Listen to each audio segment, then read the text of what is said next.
বড় মাথা কে বলছিলেন? দাদা বড় মাথা কে বলছিলেন?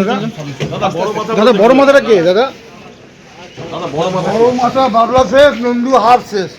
বড় মাথাটা কার নাম বলছে? বড় মাথাটা কে? মালদার বুকে এসে ইয়েস। কোনো পদে আছে? পদে আছে? ডেফিনেটলি। কি পদে বলুন? কি পদে আছে বলেন? ডেফিনেটলি। কি পদে? শুনুন না আপনারা কি বলছেন? বলছে 10 লাখের মধ্যে কেস। এলাকা কোনটা? এখানকারই এটাও ঘটিয়েছে বলে অ্যারেস্ট হয়েছে, দুলাল সরকারকে মেরেছে বলে অ্যারেস্ট হয়েছে। নরেন্দ্রনাথ রাওয়ারি তার একটা গোষ্ঠী তৈরি করেছিল, ওখানে ভাই আত্মীয় স্বজনদেরকে নিয়ে এলাকা দখল করলিয়া, আর দুলাল সরকার ওখানকার কাউন্সিলর হয়ে গেল, ও দাঁড়াতে পারেনি, ওই জন্যই ও রাগ। ওখানে আমাদের মধ্যে ঝামেলা চলছিল এবং আফটার ইলেকশন, মিশ্র ইলেকশনে ওদের মধ্যে ঝগড়া হয়।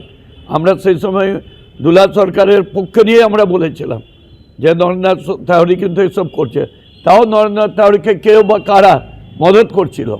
বড় মাথার শিকার বাবলা হইছে, বড় মাথার শিকার নন্দুদাই হইছে। বড় মাথা নন্দুদা, আপনি কি চক্রান্তের শিকার? হ্যাঁ, চক্রান্তের শিকার আপনি? চক্রান্ত শিকার অবশ্যই।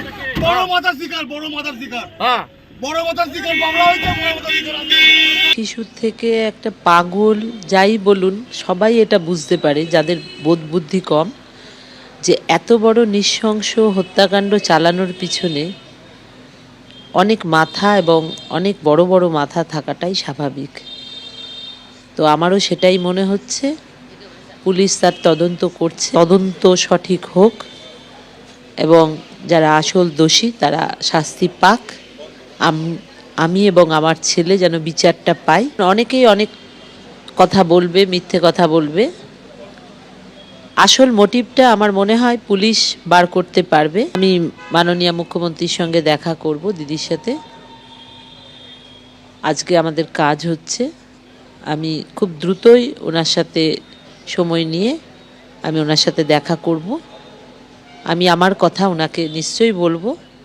উনি আমার কাছে মাননীয় মুখ্যমন্ত্রী শুধু নন, উনি কিন্তু আমাদের কাছে, বাবলা এবং আমার কাছে, অত্যন্ত কাছের দিদি। যতক্ষণ না আসল দোষীরা ধরা পড়ছে ততক্ষণ একটা রয়েছে, আর সেগুলো অবশ্যই আগামী দিনে আমি পুলিশকে জানাবো। আমি নজর রেখেছি যে কোন দিকে যাচ্ছে ঘটনা। তৃণমূল নেতার সহধর্মীকে কথা বলতে চাই, আপনাদের নিশ্চয়ই দিদির উপর অনেক ভরসা আছে, থাকাটাই স্বাভাবিক, কিন্তু দিদিকে বলে কিছু লাভ হবে না। এই কারণেই, কারণ দিদি বিবেচনাকে ধামাচাপা দিতে চাই বলেই আজকে 4 দিন পর, আপনি বলেই চলেছেন, কিন্তু 4 দিন 5 দিন পর আজকে নাম জানা গেল। অথচ তৃণমূলের এক নেতা, যে ওখানকার পুরসভার চেয়ারম্যান, সে বলছে যে আমি আগেই জানতাম যে এই খুনের ঘটনার পিছনে কারণ কি, কাদের মধ্যে সংঘর্ষ, কেন খুন, আমি আগেই জানতাম। কে বলছে? সেই মিউনিসিপ্যালিটির চেয়ারম্যান বলছে। তাহলে 4 দিন 5 দিন পর কেন নাম প্রকাশ পাচ্ছে? তাই দিদির উপরে ভরসা নিশ্চয় রাখবেন, তবে দিদির উপরে ভরসা রাখার পাশাপাশি সতর্ক থাকবেন।